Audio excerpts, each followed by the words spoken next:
and laughing coming from the yellow side of Vitality's team lineup. So interested to see if they have got something that's a little different. Clearly not broken in spirits. They know they've got the summer split chance. They can definitely buy their time. Take in, honestly, some chances, take some risks. Why not? Do something a little bit different. We've seen a couple of supports banned out here. The Malzahar, then the Karma. I'm still waiting to see what they do in the first couple phases of the lock-in. Well, we also know Chei plays a mean Tahm Kench. That's so true. I want to ban that one too. If that's available, that's another pick that I would want to take away from H2K. Otherwise, they'll maybe end up taking it in the first rotation. Lulu as well is available and will be available if H2K don't ban it. Well, it looks like Vitality broke from tradition. They banned out the Renekton there. Yeah, and it may even be a Lulu first pick here. With that Renekton coming through, it allows Vitality to take away one of the big top lane picks for H2K. Odoamne did struggle against Renekton last week when Unicorns of Love were playing it. Vizicsacsi had a really solid game. Yeah. Camille also made an appearance as well. This time it won't be the case. It's banned by H2K. Vitality, their first pick. Will it be the Lulu? Did they take a jungler instead? So many questions to answer, but we'll find out in 6 seconds. We will. We'll also find out whether Vitality are going to play a few different things. So the Lulu does get through.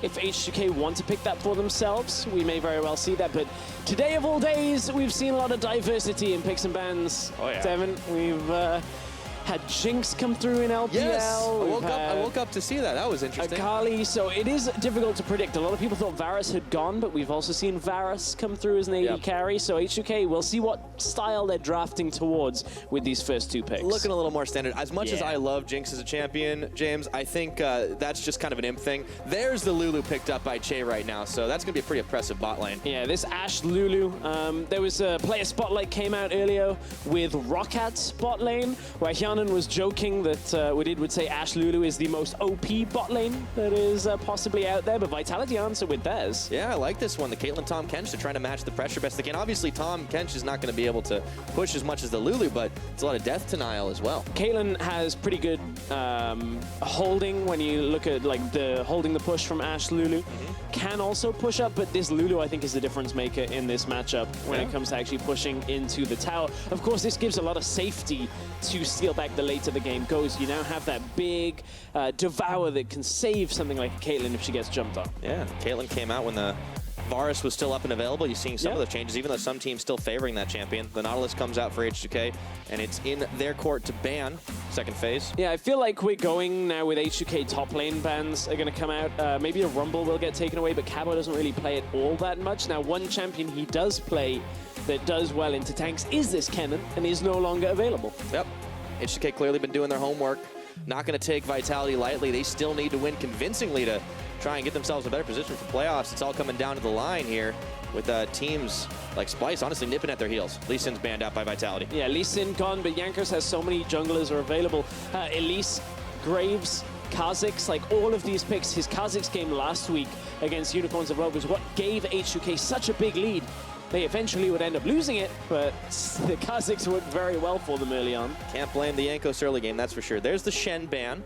So another tank is taken off the board. There have been a lot of tops targeted. Let's see what Vitality do for their last. At this point, they're delving deep into the champion pools. Now, Nautilus is a pick that is a little bit more difficult to pick into than like a Maokai. Maokai generally is just an even lane and then Maokai wins later on. Like with Nautilus, it's harder to pick matchups that get bullied around. With the Riptides, a lot of the crowd control that comes out, Nautilus is a little bit trickier to deal with. So I'm really interested to see where Vitality end up going on this. Yeah. Do you think maybe this is a time for Cabochard to bring out the carries, go Fiora, do something like that? Well, that's what I mean. It's slightly harder to do against the Nautilus. It's still like possible and you can snowball if you put that Nautilus behind, but it's tough. Nautilus is so strong right now with his shields, his crowd control, everything that goes along. It's not a free laning phase anymore against the Nautilus. No, it'll be a difficult one, especially with H2K, because Jankos is picking up a bug in the jungle. As much as he tried to send a couple bans his way, he's got his hands on it again. I really do wonder where Cabo's going in that top lane. And I mean, in splits gone by, the Fiora would come out, that type of thing. Poppy is a champion. I mean, the guy available. played top Lucian, come on. Maybe Trundle, if you want something up against a tank that can shred, but that would give them one strong side lane. Now they've got Orianna. Late game scaling, so if they don't bring something early game, Vitality may end up kind of falling behind on the wayside here as H2K. They've got at least this Kha'Zix up against the Rengar to go in the early game, and Nautilus does pretty well for himself. Yeah, early lanes. Definitely H2K's forte as well. It's something that they've been able to do time and again against most of the teams in the LCS. Last pickup, it's the Kled. Kled, now that is a pick you can play up against the Nautilus. I'm expecting Vlad to come out here from H2K. I'm checking it's not banned. Always got to take that moment. Febiven, he does like Vlad, and they've got enough crowd control if they want it, but if they want early game, they can go towards that Syndra. A lot of picks still available. I like this Kled coming out for Cabochard, though. It is something a little bit different out of Vitality. Yeah, we're hoping we were going to see some of this since Vitality, again, they don't have too much to lose as they're solidly locked in that 4th place position, but they can still play spoiler for the playoff seeding. It is the Syndra locked in for Febiven. He gets his hands on that one, and lineups are set. Yeah, lineups are set for H2K. This is the kind of lineup where if they do get a lead around about that 10-minute mark, they will look to snowball it so heavily, Vitality can never come back into the game and look to end the game quickly. However, Vitality, Caitlyn, Orianna, if H2K make the same mistakes they did against the Unicorns, if this game goes past 35 minutes, Vitality have a very solid composition that can maybe out-teamfight this H2K lineup, who we know have had problems team-fighting in the late game. Yeah, especially when the game doesn't go according to the plan. They've had troubles, and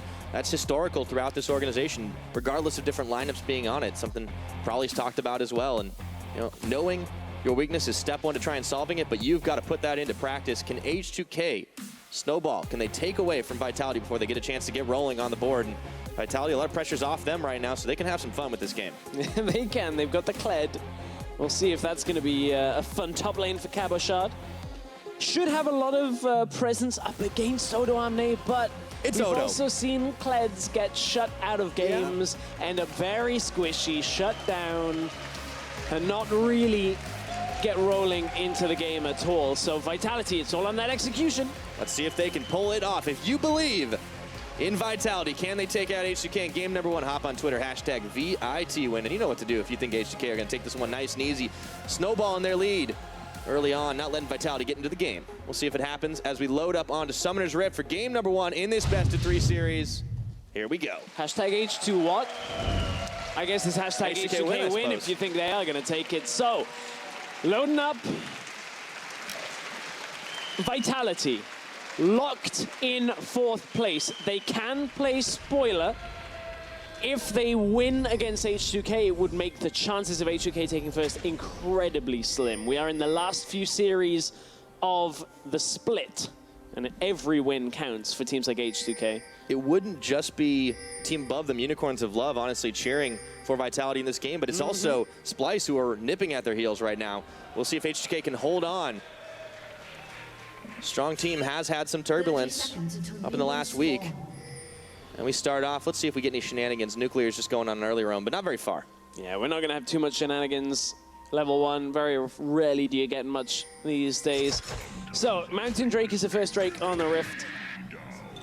I wonder what priority H2K will put on that. They didn't do too well with the old objectives last week. I mean, that's the question, though. Was that game an outlier? Is that a blip on the radar? Because outside of that week, H2K have honestly been really solid in objective control. It's a pretty big blip, unfortunately, for H2K. If there was one team they couldn't really afford to lose to, Unicorns of Love were the one from the group. A loss to Splice maybe wouldn't have hurt them that hard, but now Unicorns leapfrogging them for now in the standings. Obviously, this is the series that H2K have in hand.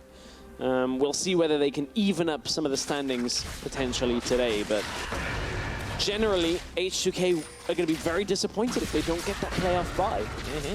It's very important. Get an extra week of preparation, able to scout out what some of the teams are doing, and take a little bit of time to just reset yourself mentally, especially. Take a look at how this laning phase ends up playing out. Vitality, they're going to be waiting on that scaling game. Shouldn't have too bad of lanes, especially in that bottom. You talked about Caitlyn being able to match the pressure that the Ashe can push out. Somewhat. The Lulu is the turning point in this matchup, is the difficulty. Like, despite Glitterlance getting nerfed a whole bunch of times, it still is very good for facilitating a push. You can see he goes all the way through the minions, even hits Steelback, gets the good damage down, but Chei on the back end of the fight actually ends up taking more damage. Doesn't have that shield available because he's taking Glitterlance. So trying to get that level 2 fast, but getting punished before they get there. See what Steelback and Hachani can do as they just pop on to level 2 right now. And I like this pickup for Hachani too. He's honestly not played the most tanks And we've seen what happens when he's on a squishier champion, but I do like the team following through with him, and having somebody like this Tahm Kench being tanky, you're able to make big plays on it with the Abyssal Voyage. So we'll see what happens as Djoko might be in some trouble here. Odo, no smite to contest that. Well, Djoko didn't have his smite either, so Odo very nearly got away with that. Nearly stole that blue buff away. That would have been catastrophic for Djoko, and given Odoamne everything he needed to sustain through this early game. Of course, having more Riptide available, push, allows him to kind of deal with some of Cabochard's damage in the early game, but you can see Cabo just attaching that bear trap ever so often. Trying to do what he can. See if this pick can work for him. Can he charge his way to victory? That top side. I'm wondering if the junglers decide to pay a visit up there. Jankos, want to keep an eye on him because he's always active in the early game. On this bug, he's now only level 3, but he takes the blast gun over. Looks like he's going for an invade. Yeah, he knows exactly where Djoko's going next. It's going to be the Krugs, and then Raptors will be up in time. So he's able to get another ward down.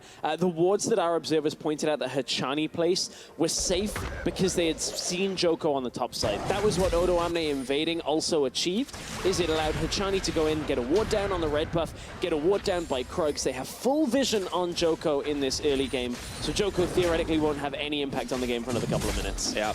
Now, Rengar's wanting to get up to that level 6. They go thrill the hunt, get the plays.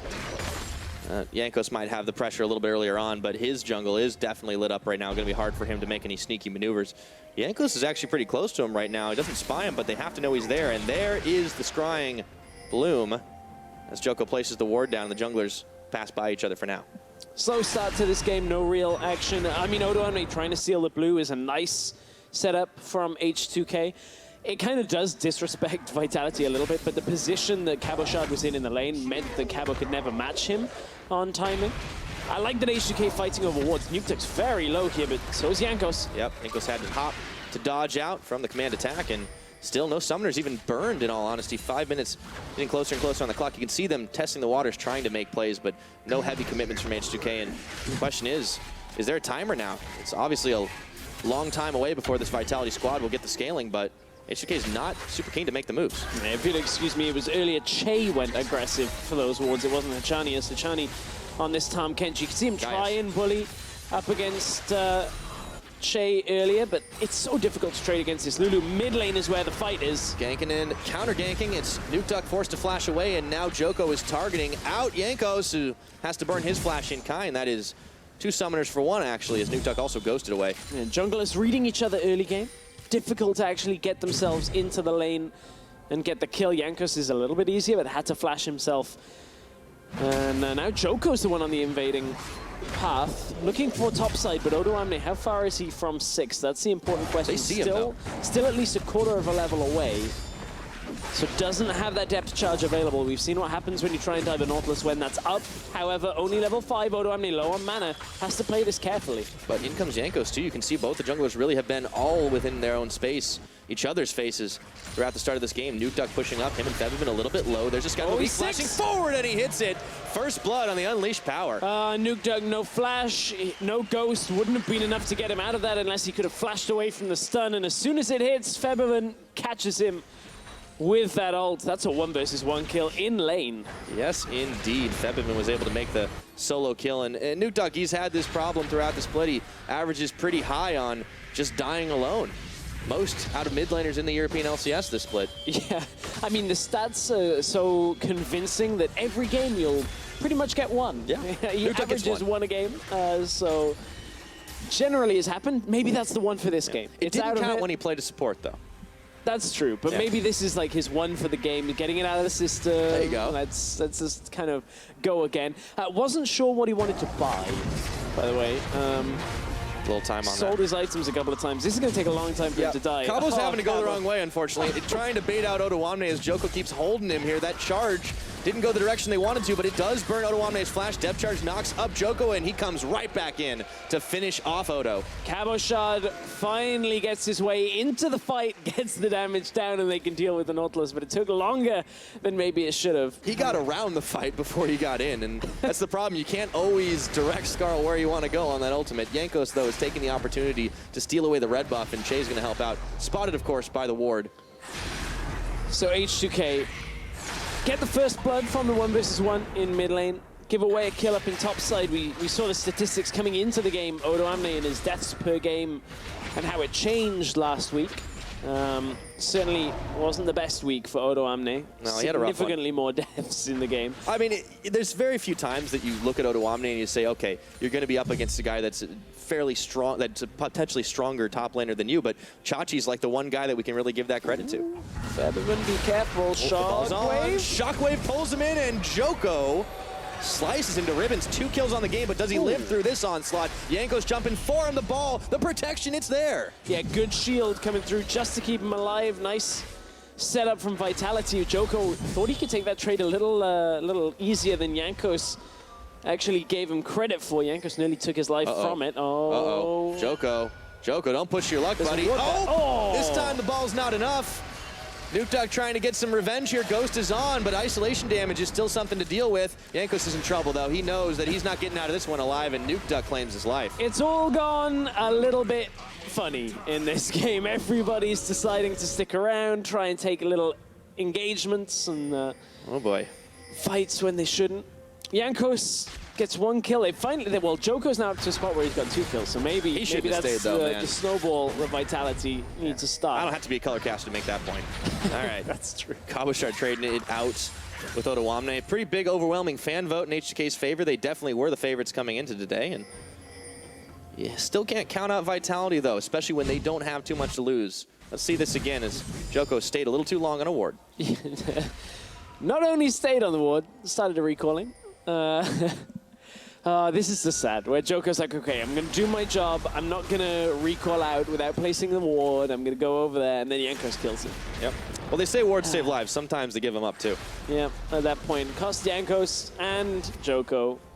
But Jankos will be happy with that in his mind. He'll be like, I got a kill. It's fine. It's worth the trade. I mean, Hachani was just there to kind of like cut off the escape route, just waddled in, didn't even get the assist because he didn't have to do anything. Okay, we're about 10 minutes into this game, but Djoko's honestly been the big active presence on the map, and Jankos might have been following him, but more results on the Vitality side right now. For now. There's about a 700 gold lead now. Odoamne trying to get himself out of here. Drags Cabo into the tower. Oh man, Djoko, he was going fast right now, putting on those running shoes. But the question is, does he live through this? Because Djoko's way too low. Cabochard, he's got no Scarl, and Jankos cleans up in the top lane. The 2 versus 1 for Vitality was clean, and then Jankos shows up again.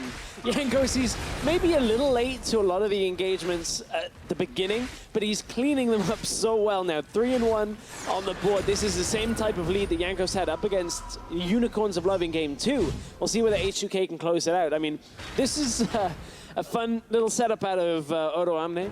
As soon as this comes out, he's like, I'm dragging him under tower, but doesn't really anticipate taking this much damage from the 2 of them. That's a Rengar and a Kled. So, but the problem is that turret damage, Cabochard's already so low that he can't really help out. And not only that, he obviously has jumped off Scarl, so already has had those invincibility frames where you're untargetable, so doesn't have that to keep himself alive in those awkward situations. Just where a bit unlucky. You won under tower.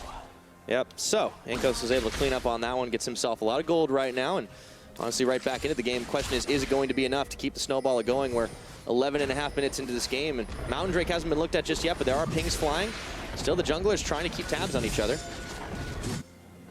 Jankos is coming out ahead from this, so you can see he's looking for Nukeduck again in the mid lane, but can't really get in there.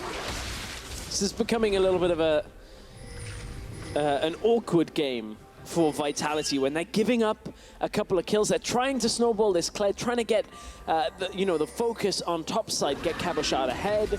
Problem is, every time they try, they're giving a lot over to H2K at the same time. So Vitality are ahead, and that is a good position for them to be in, but Jankos has done a good job of evening that up. Yeah, may not last too long, that lead. Other wards that H2K had placed early on in the bottom side Vitality jungle have been cleared out. A couple of control wards invested there, and haven't been able to really breach that side of the map as much as they would have liked, even though Jankos did get a red steal off earlier on in the game. Gives that blue over to Febiven, who's back into lane, and we'll see what the next move from the junglers is.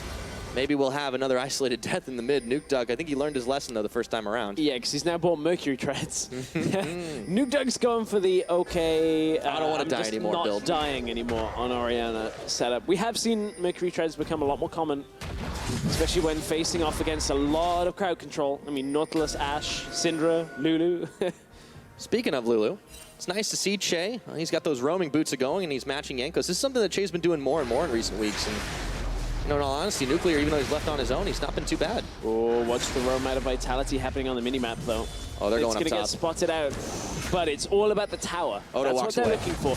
Bot lane have already recalled away, and you can see H2K aren't up to the tower yet. So this is more about that tower. You can see Odoamne, Orianna looking back now for mid lane instead. Vitality, they should get tower first blood from this ever so slightly. Oh, A couple of hundred health. Yeah. Yeah, it's really close. It was a 2v3, but Vitality, they had the jump on it, so they get the first tower blood. That definitely helped them out in the early gold game for now, and the tension up top continues to be the name of the game for Vitality. Febiven just got forced to flash in mid as well. Oh, and Hachani Ghost. used his ultimate, tried to close the distance. Nukeduck was there as well, enough to get the summoners out of Febiven, and maybe that can set up a play with this Rengar Orianna comp. You know, you've got the ball, you've got the shockwave available. Get it on Djoko, jump into mid, and Febiven can't escape anymore. Yeah. Oh, there's Ashe the Ashe arrow arrow comes comes out. flying. It nails Hachani.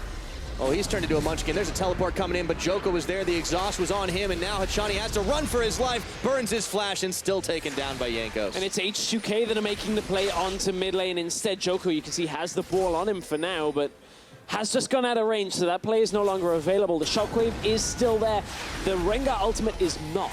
And H2K know that. They're going to take the dragon because Vitality don't really have the tools to fight right now. No, they can't push back. The big front line was melted through. Hachani burning both his summoners, still going down at the end of the day, and Jankos with 4 kills on the board helps them secure the Mountain Drake.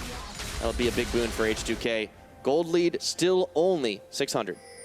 And this is the difference we were talking about for H2K between most other games and then their series against the Unicorns of Love. Very low comparative Dragon percentage and Baron percentage, which is very rare for H2K. Normally they are so clean, 80% minimum across average of weeks 1 to 7. So dropping that low against the Unicorns is a really big indicator that H2K maybe didn't always play to their strengths. I mean, Game 2, they had a lot more of a lead. It was a gold lead based off kills that Jankos had. But Game 1, H2K just looked slow out of the gates. Vizichachi was tearing them apart. They never had the focus on objectives because Unicorns were beating them to the punch every time. Yeah, that was the issue for H2K. They really got outside their comfort zone, and we'll see if they're able to keep it going back inside as they get that first dragon on the game as well. And, well, see how it goes. Further on into this game, it looks like H2K, they're the ones who are focusing on the bottom side, but Vitality are matching them, trying to get those deep wards out. Trying to get the wards down. Jankos is going to clear them out. Vitality had a bunch of control wards in the top side of the jungle that have been killed and cleared out from H2K. So I like the fact that Vitality is still trying to make sure they can secure vision on top side. That's what Cabochard needs. They need to get as much vision for him so he can push up as far as possible. You can see now he's going to re-establish vision control. Here's the play on mid, onto Febiven. Oh boy, Shockwave pulls him back in, and they just yank him down. Jankos himself, he's trying to make a play, but without a whole lot of support from Febiven there's not much that H2K can do, so Vitality close the trap real quick. That's exactly how to punish this flashless Syndra in the mid lane. You bring the Kled down this time. From the top side, had already pushed out, and it's an easy kill onto mid. Febiven never able to escape without that flash. And now Vitality looking to push onto bottom lane. Like, Vitality have such a good lead right now. It seems that they're playing without any pressure on themselves, and they're doing very well in this early game with what should be a later game scaling composition. This Kled, this Rengar have worked very well together and put H2K on the back foot. Yeah, they've been able to get a lot of picks. It's been crucial trying to secure these objectives now. Going around the tri-brush to be able to finish the tower. H2K not really been able to react, and H2K themselves, they usually are the ones who are up and up on the tower game, but right now, Vitality, they've got the 2-1 lead. Yeah, for now they've got the lead, and it has been very, very strong for H2K in this part of the game. Before, you can see they are the leader when you look at the difference in towers taken and lost at 15. That's the right-hand column. H2K give away so few towers normally, 0.4 at 15. That's like a tower every other game. Exactly, that is so much better than every other team here in Europe. But this game has been backwards for them. Vitality has done such a good job early on of pushing onto those towers. Now they've got 2. H2K look out of sorts still. Yeah. Still, Jankos is the big man in this game right now, 4-1 on the kills, and he's been able to clean up, but it does seem that H2K just haven't been playing with the same level of finesse we saw from them earlier in the split. Also very interesting to note, Nuclear is not going for the quote-unquote new Ashe build that has come out, with the Blade of the Ruined King heading towards the Black Cleaver that comes out later. Yeah, this is traditional, the Hurricane first. Opting towards that traditional style. I wonder whether it's going to end up Infinity Edge or Essence Reaver. We have seen both. But obviously this kind of isn't outpacing Steelback's Caitlyn. Steelback is ahead on farm, already equal on itemization. And yes, Caitlyn takes a little extra time to actually have a lot of use because Ashe will always have the arrow, but still it's interesting from a bot lane that we've talked so highly about, Nuclear and Chei. They haven't been able to hold on through this early game and try and get a lead against Steelback and Hachani. And Hachani's been out of lane quite a lot on this Tahm Kench. Yeah, he's been making some plays. I mean, other than the one time he went down, getting caught out by Jankos, the rest of the team was already there too. He's been really showing up to try to make these big plays. Abyssal Voyage is getting people's face, and now it's Vitality stacking up towards top side. Odoamne is the only one here to defend. And it's, again, all about this vision. Look at this line of 5 control wards all the way through the top side jungle. Allows Cabochard and the rest of the team to push up. They know how safe they are. They just pull Caitlyn into the mid lane, bring Tahm Kench alongside, and H2K are way behind the play because Febiven is down in the bot lane and has no TP, no way of getting across the rift to defend such a play. Vitality are in a great spot. Yeah, great execution on the play. Just so much vision spotting what H2K were doing, what they were able to do. And it seems like this team, they're trying to just react. And for a team that's got the scaling, this is great for Vitality. They don't have to worry about a thing right now. And this is actually indicative of something Vitality have done in a lot of games, where you look at how this vision control is. They're only temporarily assuming control of this area so they can push on towards the tower. Vitality, on average, spend 1,300 gold more than their opponents on control wards. So even though they've now been killed in the top side of the jungle, it did its job. They got the tower down, and Vitality will now reassert vision dominance in another area of the map. And it's always so odd when you talk about the control ward situation for Vitality because they're also the team that has a lot of isolated deaths. They give away a lot of things. That usually doesn't mean their vision's doing as much for them. But this game, it's a completely different story. Now, that being said, H2K are finding an opening to be able to finish off this mid tower. But I mean, they're the ones on the back foot, so they have to make something happen. And the reason here is Vitality hadn't set up their trap line properly from Caitlyn. They also had Orianna in the bottom lane. So there was no real way of clearing through. They were happy with taking the top inner in exchange for their mid tower. We'll see if H2K can actually make that a more punished trade. Ashe arrow comes through. Okay, Hachani flashes right into a line. He's got great help, but he's going to have to use it, and the rest of H2K is right on top of him. No, he takes the blast going the wrong way. Was that Djoko? After he saved his life. What a betrayal. Gonna need to see that again. Oh, that feels bad, man. Poor Hachani. Oh, that's so painful it was. Djoko. Ooh. Djoko hit the blast cone. He thought Hachani was just far enough in. Every man for himself. Okay, we don't blame that one on Hachani. No, that was Djoko. That was all Djoko. Public safety announcement. Do not take the blast cone until everyone is on the right side. You gotta slow this down for the blast cone. So Hachani, team player, he's like, look, I'm even gonna flash with you inside and then take the Ashe arrow. And A2, Djoko. He was even getting out. Like, only Odo was there to really stop him. He could have walked away from it. Hachani's like, Nuke, get in support. I'm playing mid. All right. Oh, that's a big shockwave. Hello. Okay, so Vitality had managed to recover from that one pretty quick. Still a gold lead right now. I mean, they got 2,000. They're still pushing waves. I mean, look how far ahead Cabo is in the top lane. Like, this is the Cabochard we wanted to see. Yes, huge time difference. I mean, he picked something that he could definitely excel at, and it's working so far. It looks like he's got the bear trap on the rope in there. Follows through the charge. It stopped, but now he's fighting with Febiven and Odoamne. Is he going to live through this one? Another bear trap. Hachani swallows him up. Checks the blast the damage. Not this time. Nothing around. Cabo can't stab him in the back on this one. I mean, you can see instantly Jankos having to jump, flash, ult, everything away. Jankos is pretty strong himself, 5-1. Yes. And he's like, don't let the Kled get anywhere near me. He's still squishy. Yeah. That's the problem. Yeah. All right, let's see if Vitality's 5-man siege can pay off this time around. Odo, Nuclear, Chei all here. Jankos sending Void Spikes around the side, but the Caitlyn traps are keeping everybody else locked up under this turret. Yeah, it's going to take a couple of attempts on this one. Febiven wasn't with the team, But Vitality didn't feel confident enough to actually go for that play. They'd been chunked ever so on Djoko and on Cabochard, so they couldn't set up a dive under the tower. There's too much threat still from H2K. They had the Ashe arrow, they had the Lulu ultimate, they have Nautilus ultimate, like so much under tower for things to go wrong for Vitality.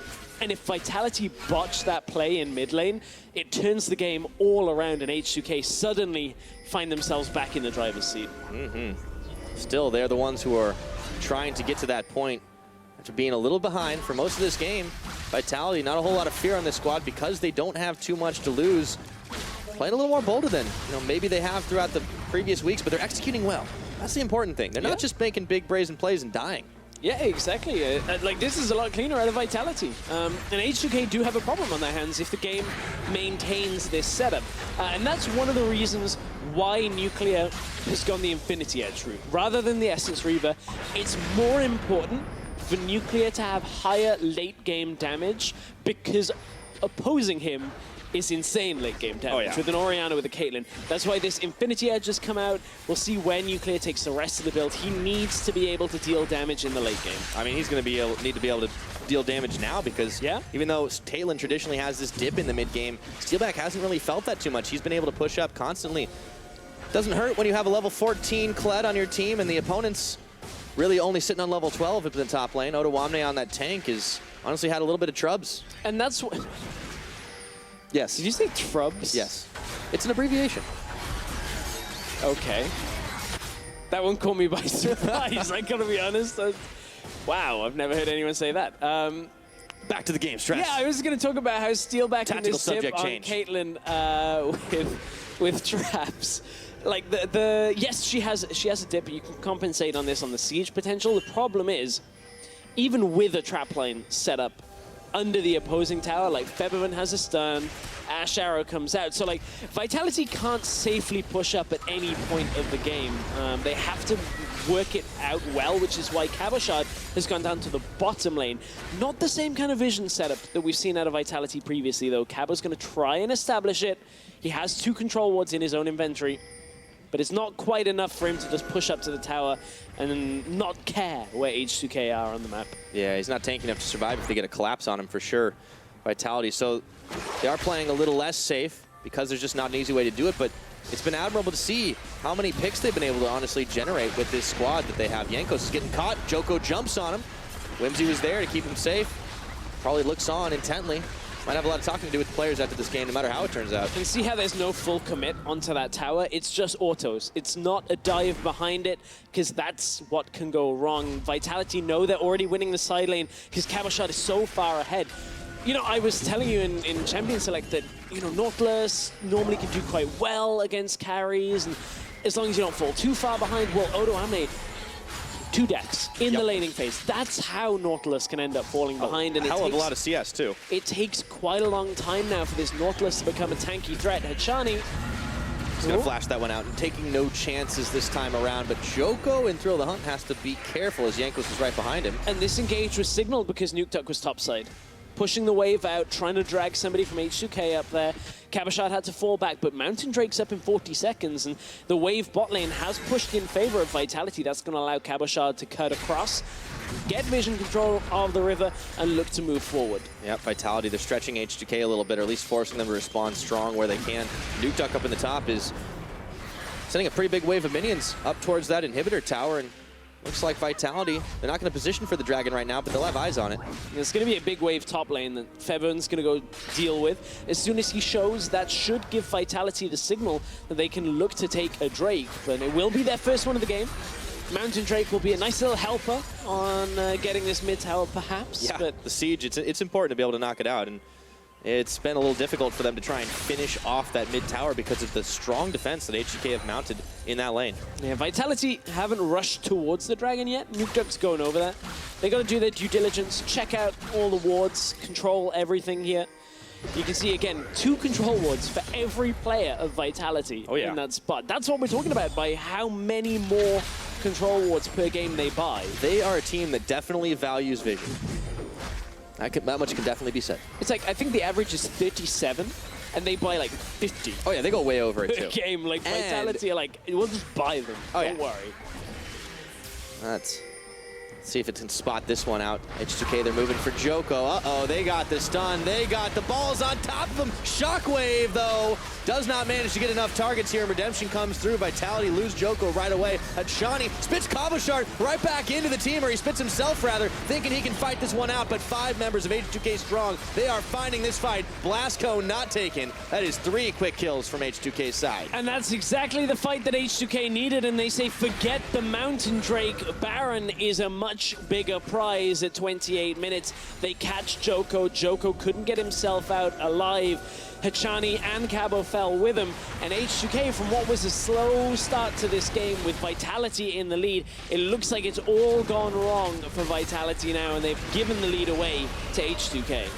Vitality, you can see them trying to damage control, doing what they can, take the Mountain Drake, maybe finish off the mid lane, but with Jankos and Nuclear alone, they are able to secure it. H2K get the big purple worm 28 minutes into the game, and Steelback's just able to grab the Drake. Yeah, trying to look flashy, trying to get over the wall and get that headshot. So Djoko, they were looking to set up a play with the ball, and the stun from Febiven comes out. The shield had come away from them, and they only catch Odo with the shockwave, and that means Vitality have to hightail it now. And Hachani ends up getting locked down once again. Febiven lands another trap, another stun. I mean, Febiven's Syndra, you can't really argue with it. They got like a solo kill in lane, constantly hitting these stuns with the Scat of the Week in the team fights, and Vitality just couldn't fight back. Yeah. Febiven's definitely been a big factor here, but it all started on that catch, and as clean as Vitality were really playing it for a while, just trying to set up for the Dragon.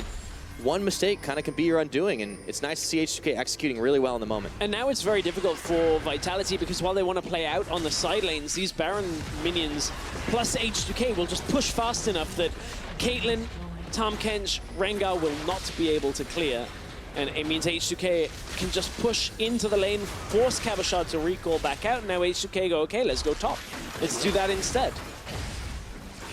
H2K have to be feeling pretty happy with the way they've turned the game around. It's still a slimmer gold lead, but with the Baron buff, they can keep the pressure on for quite some time. And Vitality, they'll have to really find a way to get some answers. They still have the late game scaling, but H2K definitely not looking too shabby.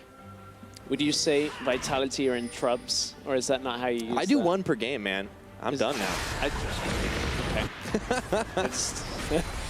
No, you I'm learning. I try and learn one German word per day. Let me help you with this. Try and learn one Pyro word per day. You can have trubs. You can't be in trubs. It's in trouble. Okay, I'll figure that out sometime. Maybe that'll work like in a year. I will bring you a dictionary next time. It won't be in there. All right. So with H2K controlling most of this map, they've got a lot of vision up towards the top side. It seems like the next easiest objective is to really start pushing down the bottom. And do you think it's the best course of action for them to stay 5 strong? For H2K? Yeah. For the most part. I think, yes, while you do have TP advantage, that's fine, but you can't win the 1 versus 1. Not advantage, sorry. When you do have TP available, it would be fine. If you can have the 1 versus 1 against Cabochard go in your favor, but unfortunately, it's not really going to happen. He's too fed, so H2K will likely stick together. Speaking of fed, Jankos trying to finish off Djoko here. Oh, he is tanky enough to get the job done. That's a GA. He does pop the GA of Djoko, and teleport's actually canceled. Doesn't need it here. So Djoko goes down. Jankos gets the GA pop, but well, that'll definitely be the difference between going down in a fight. 45 seconds left on this Baron buff, so it should be enough now for Vitality to at least get another inner tower. H2K to get another inner tower. Don't know whether Vitality will end up losing an inhibitor for this. If H2K can get a good fight go in their favor, then maybe it will be enough. If they can kill Steelback or Nukeduck without any kind of response. But they're going to back away. They're going to play this out safer. Or I thought they were. Maybe they're not. Just wait for the minion wave. That's all you need. Cabochard, though. 8 seconds still on Djoko. They are still up against the numbers. The traps have kind of boxed in H2K. That's a big charge here, but there's the redemption coming in, and Cabochard has to hop off. That's a big shockwave in the back, but it's not enough damage to finish the job. Nuclear takes down Nukeduck. They're pulling Cabochard back in with the anchor. He's not going down just yet. Turned into a munchkin. Chei is able to get out of harm's way. It's still an H2K victory as they push on the inhibitor tower, taking down the inhib, and they want to go for game here, Stress. Yeah, it's going to be game for H2K. They're just going to walk the minion wave in, or at least you'd think so. They were thinking about it. All right, here we go. Round 2, fights.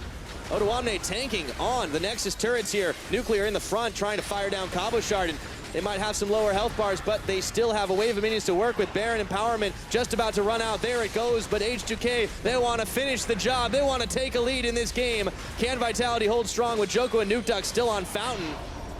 They need another wave, and it's only 10 seconds for Vitality to run back up. Oh, they caught Hachani, round 3. Jankos goes on in, instant exhaust. The damage is just enough, but Nuclear, he oversteps his bounds. Jankos hopping in for more. Steelback does not live through this one, and down he goes to the command attack. It's got a bit messy again at the end of this game, but H2K, they're going to recall back out, or try to. Djoko wants to go on this. Drill the hunt. Oh, Odoamne sinks an anchor right into his face, and Febiven scatters the weak here. It's still 2v3. Still has his ult. Febiven hasn't used it, or he used it and it's come back available again.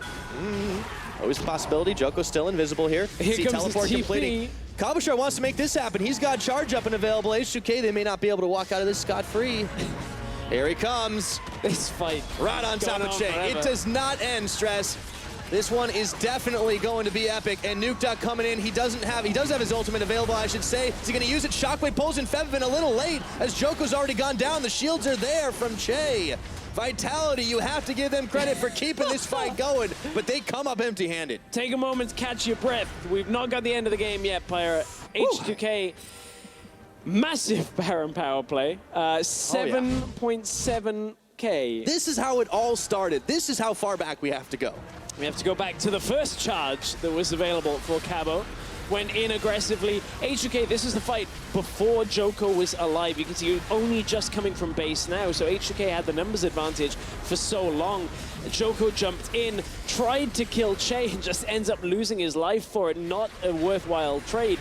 And then H2K got kind of dragged around the base just long enough, keeping on getting one person, but somebody else from Vitality would respawn, and then H2K would take another trade, Nuclear would die, and it was all a little over-aggressive, but H2K know that they're in a good position to end this game. 6,000 gold lead, 1 Nexus tower remains, and if H2K get the next Baron in 45 seconds, it's almost certainly a done deal. Yeah, we have had everything this game. Vitality playing it out clean early on, H2K reacting, the picks, the fights.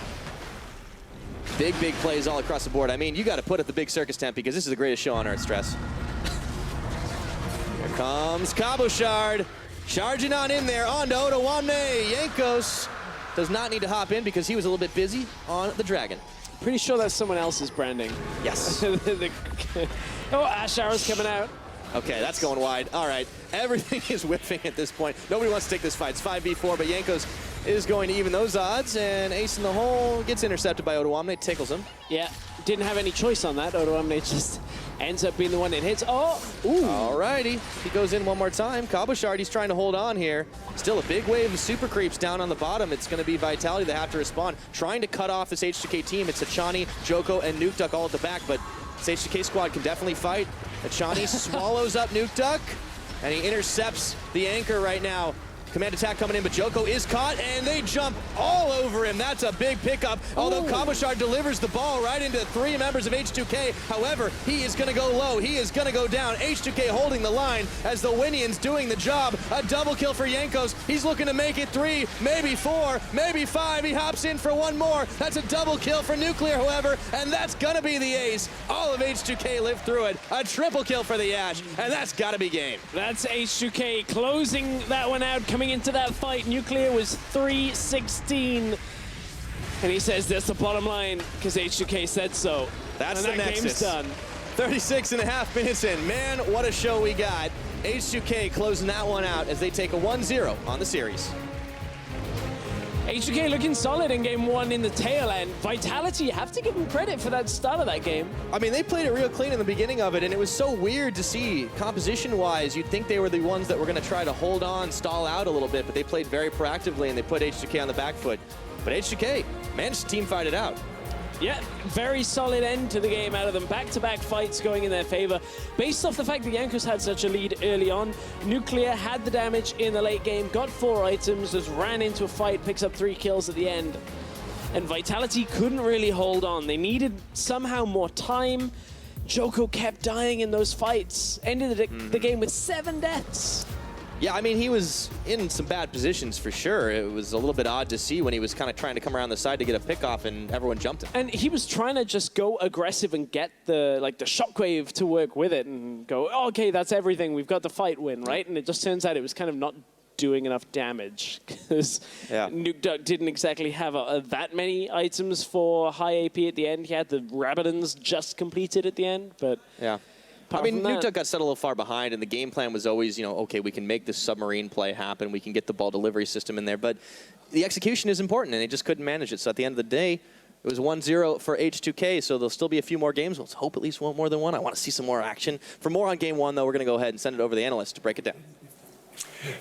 Thank you very much, Pyra. Of course, we're going to be looking at a couple things today here on the Telestrator. First off, we want to look at some great snowballing coming in from Cabo. Then we'll look at some excellent team fighting coming in from H2K. But why don't we bring up that first replay pause? Deficio, I know you had a lot to say about this, so why don't you break it down? Well, one of the very common questions we get is like, how do I snowball my advantage, especially as a top laner? And I think Cabochard and Vitality showed here like how to do it really well. So first of all, we obviously got to highlight the fact that our good friend Cabochard, he's all the way up here. He's already taking the first tower. He's winning the lane. He's playing Kled. So what's key now is something you see very often in like solo queue is you want to get more as this top laner. A lot of players in solo queue, they will go and like try and take this tower over here. So we just draw that one behind it. That is not the correct play very often because you're very early in the game. It's hard to take it 1v1. Nautilus is on the way back. So what you should always look to do is you should look to get inside the enemy jungle and preferably further down the map and try and impact other lanes. So use your advantage to get the rest of the team going. And what you will see with Kled here is that you have to respect his ulti because it's such a fantastic tool to kind of, you know, move from one lane to another. You always know it's coming, but it's pretty effective when it works. It is so hard to play around. And another thing that's going to happen is there's going to be like a control ward being placed here by Cabochard as well, just to make sure no one is seeing him in time. And now when we roll the clip, you're just going to see how he's able to push out this lane and then instantly, together with Nukeduck, together with Djoko, say, fine, I have my advantage top lane. I'm not going to get this tower, so I should go and get something here near the mid. And that's why Cabo will move in. He will place his little waters we highlighted in this little brush here. What a team player, you know, spotting out. And I love, as we move forward in this play, just how clean this game comes off, the great coordination that comes in from Vitality, and they just make it look so easy. Because it is actually so easy. When you have this advantage, all the hard work was getting him, you know, ahead in the start. We can pause this one a second time and zoom out once again because it's not done if you're Cabochard. Like, you've already taken that one kill in the mid lane. Well, at this point now, it's a 5v4 situation. So Cabochard is not greedy. He doesn't go back to the top lane to farm. Again, he says, you know what?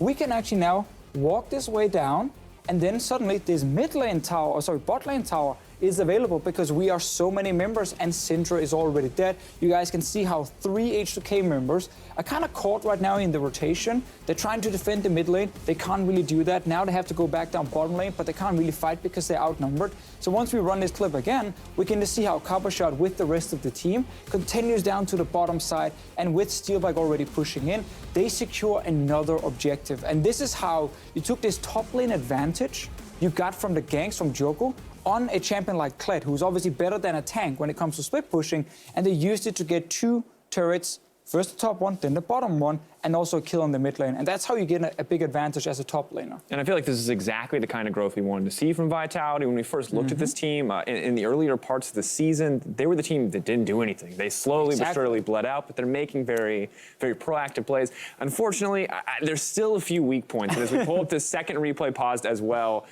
this is kind of the example where Vitality get caught out and make the wrong call here overall. Yeah, this is tough because what's important to highlight here is that Vitality's comp, you know, excelled at this split pushing with the Kled, who could then kind of flank.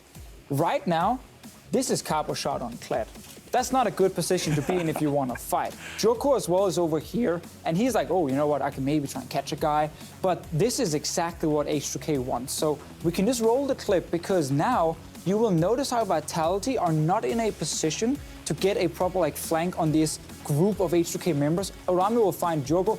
This starts the fight, and this is perfect for H2K. The only thing they have to worry about is Orianna and a shockwave, because as you guys can see over here, H2K are moving into this little corridor right here, little chokehold. This is where Faker already called like 3 seconds ago. He got him, you know, he's gonna get the shockwave. Nukeduck is trying to do the same. But I want you guys to look at how everyone from H2K can focus on this Orianna ball that is right here. This one ball is going to get moved into the team, and because no one is flanking, There is no one from this angle, there's no one from up here. That every single carry can just look at the ball and say, we will survive if we step out of Shockwave. So now that we roll the clip, Shockwave will come in, and every carry instantly steps back, and it misses. This is not bad by Nukeduck. This is not Nukeduck making a mistake. This is multiple H2K members being on point with the movement and just having to only focus on one thing, because they had the tank in the front. Kled will walk into the tank, Djoko's already caught on the Rengar, so every member can just focus on the Orianna ball and they step away from it instantly and they all survive. And those are the small weaknesses of Vitality, because it's not Nukeduck's fault, but it is Vitality pulling the trigger when somebody's already caught out. Leave him, he's dead. Move on. You don't have to. You don't have to. Okay, so we look at the series. We did see kind of improvements from Vitality in terms of the early game. Very good things to see overall. However, this is concerning on the side of H2K, right? They can't afford to concede these early games against a team like Splice, a team that's much more rehearsed in the late game. So what are we expecting to see, and what does this mean for H2K? It's so hard to say, you know, with H2K in these games, because I feel like they can sometimes look pretty weak early on in one series, and then the next one, they play this really clean game. You know, their stats in terms of early game is actually quite insane. You know, highest goal lead at 15, most early towers, most first bloods, all that kind of stuff is already in favor of H2K. So I feel like it's rare they fall this far behind. But I think what we saw here was Cabochard and Djoko together managed to get that top lane rolling. I don't think Odoamne and H2K were ready for that one. And obviously Wonder and Trashy can do exactly the same for Splice. So that might be a bit of an opening for them next week. Potentially an opportunity to practice as well, though, as we kind of get ready for game 2 here, see how they can adapt. Maybe they can shut down the top lane, maybe they can adapt to the strategy. Maybe Vitality can play the late game a little bit cleaner. We're going to have to see. That's going to do it for us. We're going to take a quick break and work out what role suits Galio best. Spoiler, it's literally all of them. He's a great champion when we come back. Not AD carry. Not